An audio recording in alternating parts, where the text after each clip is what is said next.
What's going on, guys? Base6 here, back to another video, and today I'm here to do my Worlds Collide 2022 and my All Out 2022 reviews. I decided to do these two together because, well, they all happen to span in one day, and wow, a lot of wrestling happened over the weekend because we had Clash of the Castle, and now we have these two pay-per-views.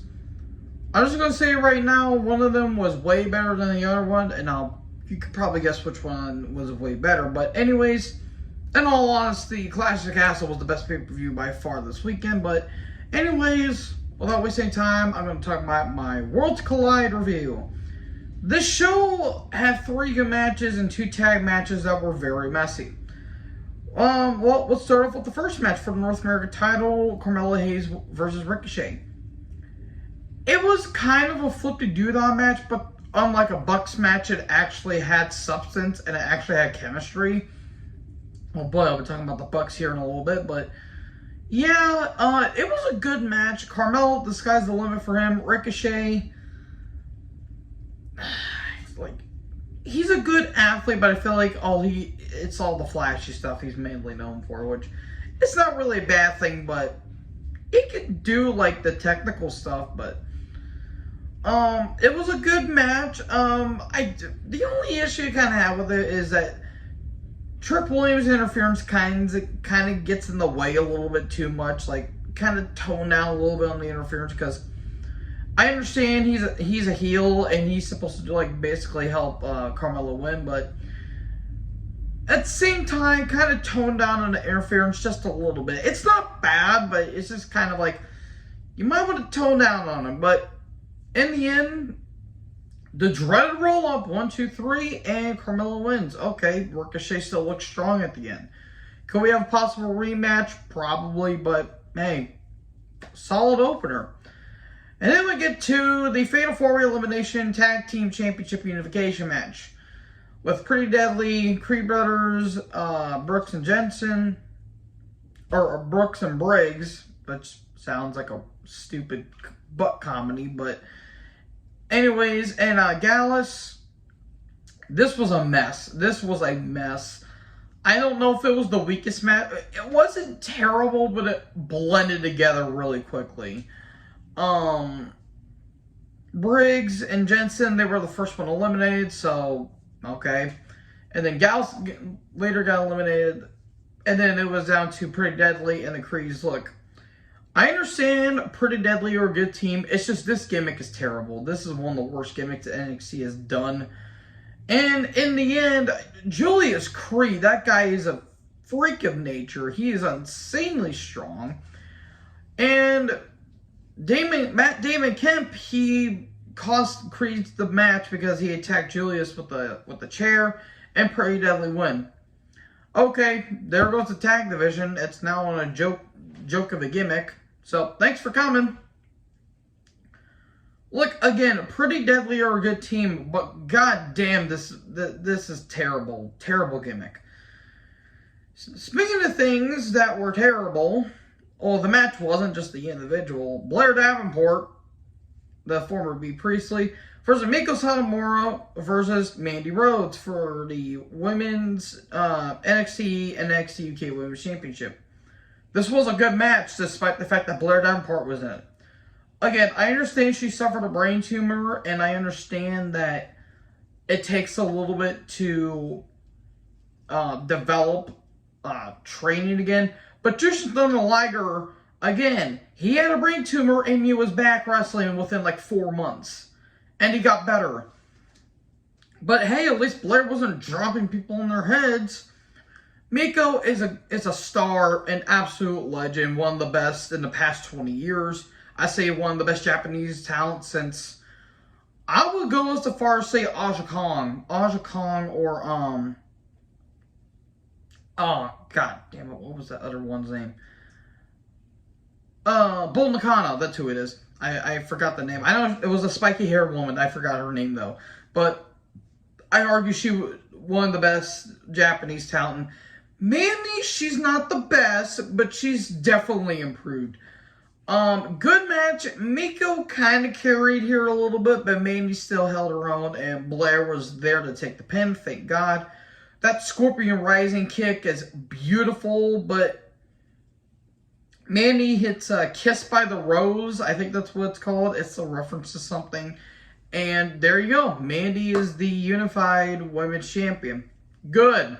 Good. I would have liked to see Mako win, but honestly, she might get called up to the main roster. But hey, as long as Blair didn't get the win, that's all that matters.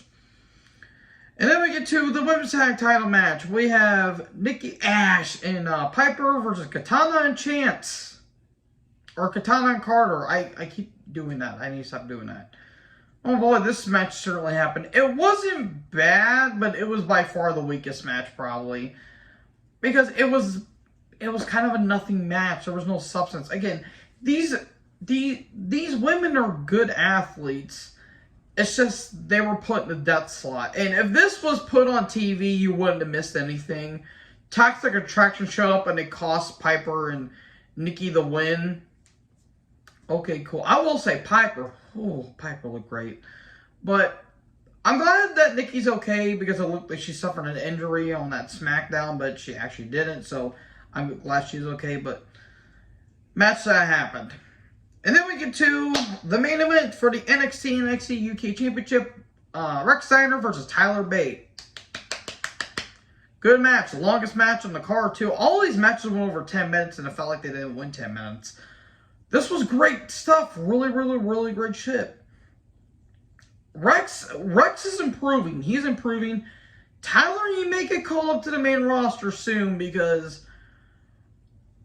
Jeez, that guy is absolutely amazing. I wish he would cut his hair though. I'm not a fan of the mullet he's growing. It's just not for him. Rex, you could tell he's got the Steiner brothers written all over him. It's absolutely insane.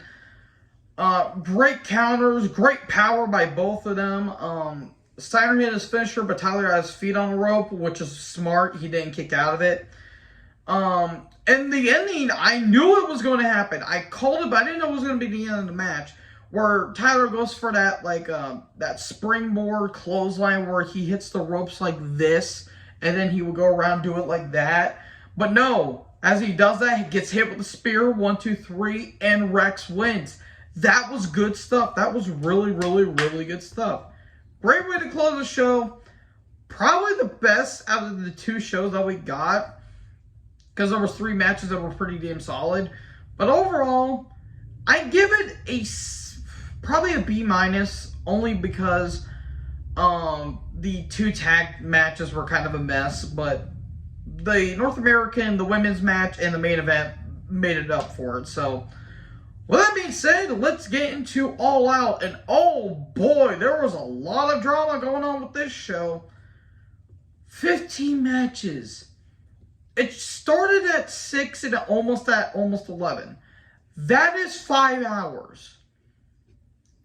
I understand you want to try to get everyone on the card, but for God's sake, why 15 matches in total if you count the pre-show? So, anyways, let's start with the pre-show match. We have Sammy Guevara and Ty Mello versus Ortiz and Ruby Soho for the AAA World Mixed Tag Team Championship. I started off with Ty and Sammy getting an interview backstage with RJ City, I think that's what his name is. Nothing against the guy, it's just that I almost forgot his name, but he seems like a good guy. And then Ortiz and Ruby attack him with a golf cart. Sammy got hit by it. That's like, what, the 5th time he's been hit by a golf cart? It's become a running gag. The match wasn't good. It was 6 minutes, and I felt like it went 20. I actually lied. I didn't feel like it went on that long. This match was sloppy. It wasn't good. Yeah, it was just a match that existed. It could have been on a Rampage. Ruby looked like she landed on her neck. That was stupid because Ty is not that good, and Sammy is a fucking klutz in the ring. No wonder people don't like working with them, but Ruby looked like she may have injured her nose because, again, Ty is a klutz in the ring, and in the end they win. Okay, cool. Get a room, please. And then Hook took on Angelo Parker for the FTW title. It was a match that existed. Action Bronson was in the crowd. I think that's his theme guy, I think. He looked like Bam Bam Bigelow, but except he looked a little bit bigger for some reason. It was okay, I guess. It went on for... It went about a minute too long. Because Hook's gonna get there at some point because he is mad over with the crowd. Angelo kind of kept healing it up, and then in the end, Hook got the red rum on, and there you go. He retains, and then beat down afterwards, but Action Bronson comes in to save the day. Hooray! And then we get Pac versus Kip Sabian for the All-Atlantic Championship. Okay. I don't get this Kip Sabian gimmick. I think it's stupid. Pac is a great athlete. Kip is good. It's just this gimmick is stupid. It wasn't dull, but it didn't really matter in the end. And that is the big thing about this show. The matches weren't horrendous, but they didn't amount to anything. There was some weird spots going on with Kip yelling at the bag and Kip yelling at his box that he has over his head. And in the end, Pac wins with the Black Arrow. And then Kip is having a meltdown by yelling at the box, and Orange Cassidy comes down, and oh boy, can't wait for round 2 of that. Okay, cool, whatever. I don't care. And then Eddie Kingston took on Tomohiro Ishii. This was good stuff. Really, really, really good stuff. It was by far the best match of the pre-show, but that's not saying much. Good chops. Jeez, the chops are pretty vicious. Glad to see Ishii's doing okay after he suffered a knee injury, but he was in a G1 climax, so I'm glad he's doing okay. Ishii's starting to wind down a little bit. I think he might be doing a part-time schedule here soon because he's been doing this stuff for about 15 years, I think, or something like that. He's been doing this for a while, and granted, Eddie's a veteran in his own right, but it's Tomohiro Ishii. It's a Stone Pitbull, for God's sake. And again, Father Time is undefeated, but there was some good stuff. Eddie hit that back fist, but Tomohiro keep fighting back. In the end, another one, and I think he hit the I think a Northern Light powerbomb or something like that. He hit some kind of powerbomb, I think, and there you go. Ishii wins. Their chests were all types of red on that match, but Ishii looked like he was pissed about it, but I don't know about it. It was just kind of weird. Then we get to the first match of the main show. We have the Casino Ladder match. We have the Joker, Claudio Castagnoli, Wheeler, Penta, Ray Phoenix, Rush Andrade, and Dante Martin. It was a mess. This was a complete car crash. All these guys are killing themselves and doing all these spots for nothing. Because it was just a ladder match. Again, all flash, no substance. There was some weird spots going on where Andrade was on the, about to climb the ladder, and the ladder had like 2 ladders in between the big one, and Claudio just lifted the entire damn thing up. That was kind of unique in some way. Dante got into the ring, and the ladder immediately landed on his head, but it looked like it was okay. Flips and dives is all about a Canadian Destroyer, because we need about 15 more of those in these matches. And then, towards the end, all these masked men come down and attack everyone, and one of them grabs the casino, the big chip. It's so fucking stupid. It's so stupid. And the guy reveals himself. It's Stokely Hathaway, along with Ethan Page, Lee Moriarty, the Guns, and W. Morrissey. And then this big weird guy, with this kind of mask. It reminded me of the Mystery Man that led up to Sin 2001, where Sid created a terrible sin by breaking his leg. Oh God, that still haunts me. and where it was all revealed to be Road Warrior Animal, and a completely underwhelming thing. And underwhelming is the best way to describe this match, because it was so weird. It was such kind of a non-event. Like, granted, it was about 15 minutes, and my God, it felt like it went shorter than that. It was just a weird ending to a match, and this whole guy named Devil, and he had, Symphony with the Devil with the Rolling Stones theme, which, okay, cool. And we get to find out who the Devil is later on. Oh boy. Then we get, for the inaugural Trios Champion, Adam Page and the Dark Order versus Omega and the Bucks. Hooray! My favorite team. And Don Callis is on commentary, and I immediately tuned out of the match. It's your typical Bucks and Omega bullshit. All flash, no substance. I did not care about this match. I literally could have watched any other match. It would have been more pleasing than this. Cool, the Bucks and Omega get titles. Yay, because the Bucks are mad. They aren't as over at FTR. And now they get titles now. Okay, so Bucks can have the company's tag team championship, but the FTR doesn't. And FTR are a way better team than the Bucks. Cool. Cool. More on Page here later on, but fucking really? Almost 20 minutes. It wasn't the longest match on the show, but good God, man. Anyways, we get to Jade Cargill versus Athena for TBS title. This was short. It literally went 4 minutes and 20 seconds. Aha, weed puns. It wasn't good. I've been hearing, apparently Daniel Bryan has been training her. Can she be trained in Hollywood? Because she's not that good in the ring. There was a lot of sloppy miscues, like Gray and Hogan were trying to pull Jade under the ring, or like under the ropes, but they mistimed it, so Jade had to kick out, and in the end, Jaded, and there you go. Athena's been treated like an afterthought out of all this, and I don't blame her if she wants to leave. But yeah, it wasn't that good. And then we get a 6-man tag between Wardlow and FTR versus the Motor City Machine Guns and Jay Lethal.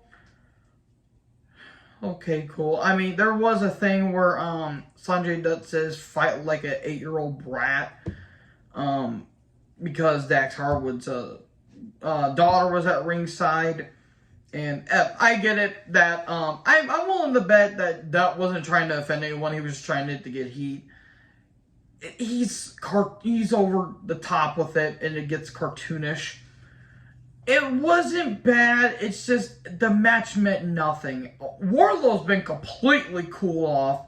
FTR again have met almost nothing, and yet they are the best tag team in their entire company. Mercy Machine Guns, give them a match, give them the best of series with FTR. I would love to see that. Jay Lethal has been watered down to nothing because he's with Sanjay Dutt, the Big Tall Motherfucker, aka Saddam Singh. In the end, Wardlow and FTR win with the Powerbomb Symphony. And then, at the end of the match, it looks like, oh, it's going to be a big beatdown. All of a sudden, here comes Samoa Joe, even the odds. And then, Dax's daughter, I think Andy, I think that's what her name is, she breaks Sanjay's pencil. They hit the big rig on him, and the referee counts the pin as Andy was pinning Dutt. That was good stuff. I will admit, that was good stuff. That was sweet. Speaking of something that was short and sweet, Powerhouse Hobbs versus Ricky Starks. It literally went 5 minutes. If this, a couple things may have happened. One, Starks may have maybe re-injured his neck again, which I hope that isn't the case. Or two, they can extend this feud, and Starks can be like, okay, I may have underestimated Hobbs a little bit because Hobbs was a little more vicious, a little more violent in this match. And he got a lot more offense than Starks would have. And Hobbs wins with a spine buster. I did not expect the match to end that quickly. And it was a cool spectacle, but jeez. That was shocking. And then we get to a match that had no reason to be this good. Swerve in Our Glory versus the Acclaimed for the tag titles. as a match that had no build, this was tied for the best match. I'm not even kidding. This match, they should have called an audible here and have the Acclaimed win. In all honesty, because this match had no reason to be this good. I thought, okay, it should be fine, but it felt like a Dynamite or Rampage match. It honestly felt like a pay-per-view match. This was good shit. And I did like Max's rap about a file or something left, or like a file left on Trump's floor or at Trump's place or something like that. That was pretty funny. This was good shit, really good shit. The Acclaimed were obviously the good guys. It was a face versus face dynamic, but Swerve and Glory was like, you know what? Why don't we just be heels for the hell of it for tonight? And this was good stuff. This was really good stuff. I highly recommend you guys check this out. I didn't expect to like it as much as I did, but the crowd made it up for it, I will say. There was some good stuff. Again, I feel like they should have called it audible. They should save this for Grand Slam, in all honesty, because holy good God, this match was awesome. The mic drop, but oh no, so close, but it was a kick out, and the crowd, once Swerve and Their Glory won, that crowd was pissed. I'm surprised they weren't starting to chuck garbage and stuff in the ring, but I can't recommend this match highly enough. It's tied for another match for match of the night, in all honesty. So then we get to the cool-off match. Of course, they put the women in the cool-off match. We have Britt Baker, Toni Storm, Jamie Hayter, and Hikaru Shida for the Interim Women's Championship. It was okay. It's just, the women's division's been doomed ever since. Because ever since Rosa won the title, felt like her title reign's been nothing but background noise. Tony won, cool. I'm actually glad she won. We didn't have to have another Britt Baker title run, thank God. I would like to see Jamie hold the title, but you know what? I'll take it for what it is. She did fine in the match. I feel like Baker's regressed in the ring. I'm sorry, that's just me. Britt has great character work, but in the ring, she's fine as long as she's with the right people, but it was 20 minutes, and the crowd was kind of deflated afterwards because you're following up a great tag match. And then we get to the shortest match of the entire night. Not even kidding, it literally went 20 seconds. Christian Cage defeated Jungle Boy Jack Perry. Jungle Boy's making his entrance. Luchasaurus comes out of the heel entrance, attacks him, chokeslam on the steel grater. Spear, kick out. Jungle Boy wants to continue. Then he does. And then kill switch. There you go. I hope it's to extend the feud. I knew it was going to happen too. It was either that or Jungle Boy was going to win the Luchasaurus turn on afterwards. But yeah, there you go. That's your match right there. I hope Christian doesn't suffer. I hope Christian isn't injured. And this was just like a angle to sub to another match at Full Gear. Speaking of a match that didn't need to go as long as it needed to, we have Lionheart Chris Jericho, Lionfart Chris Jericho versus Bryan Danielson, Lionheart versus American Dragon. Why did this nearly go 24 minutes? Jericho was gassed within the first 10. Bryan is not a magician, unfortunately, and Jericho did not need the win here. They should have gave it to Bryan. I understand for storyline purposes if you're wanting it for Garcia to get fed up and pissed off at Jericho more, but for God's sakes, why did this go nearly 25 fucking minutes? Cool. Daniel is not a magician as we thought, and then he and Jericho won. Then we have the six-man tag between House of Black and Sting, Darby Allin, and Miro. I hope Malachi is going to be doing okay because, yeah, I've been hearing the rumors. I hope he'll be in a better place soon because that's rough, dude. That's really rough. Miro, I like how Miro didn't want to tag in anyone and he just wanted to defend him for himself. But after a while, it felt like he just disappeared. And then Sting turned the tables. He used the mist in the eyes, and there you go. And then this Last Supper, and Malachi takes the pin. Okay, cool. Malachi hasn't really met that much ever since he debuted, in all honesty. I mean, it was cool, but then the Cody feud happened. Then we get to the main event, CM Punk versus Jon Moxley for the world title. Tied with the best match along with the tag title match. Great stuff. Punk bled heavily. Moxley didn't bleed that much. Thank God. He needs to stop doing that. Almost went 20 minutes. Not bad. Moxley taking Bloodthirsty to like literal term. Don't do that. That is disgusting. I like Mox, but come on, dude. I understand what they're trying to do, but that's stupid. And in the end, GTS, but like this was a pretty brutal, hard-hitting match, but Mox gets hit with the GTS, then hits it with another one. There you go. 1, 2, 3. Punk wins, and all of a sudden, lights go out.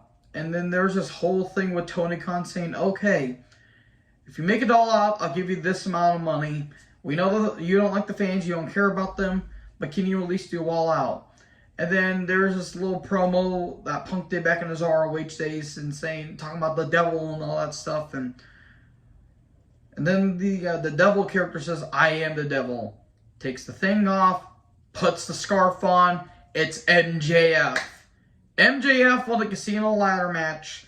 And he's going to be taking on Punk. Probably a Grand Slam. There you go. He gets a big pop. He's trying to heal it up, but I don't know if it'll work. And there you go. And before I get off, I do want to talk about the media scrum real quick that Punk did. I can't tell if it's a work or not. I cannot tell if it's a work or a shoot. I don't know if Punk is just trolling people. Apparently, there's some real life heat between him and Colt Cabana, and apparently him and Hangman were having an altercation. I don't know. It's all up in speculation, but if it's not a work and it is a shoot, you might want to regret putting the title on Punk, in all honesty. But, you know what? It is what it is, and Tony Khan doesn't know what the fuck he's doing. So anyways, those are my review for Worlds Collide, and All Out took a little bit longer because it had more matches on in actuality. So, what do you guys think about these shows? Let me know in the comment section below. I would give All Out probably a C-, only because there was only like 2 matches that stand out of 15 matches. Well, 3 if you count Ishii versus Kingston, but it's whatever. So anyways, let me know in the comment section below what you guys thought about these shows. Make sure you guys like, comment, subscribe, join the herd. I'll talk to you in the next video. Peace out.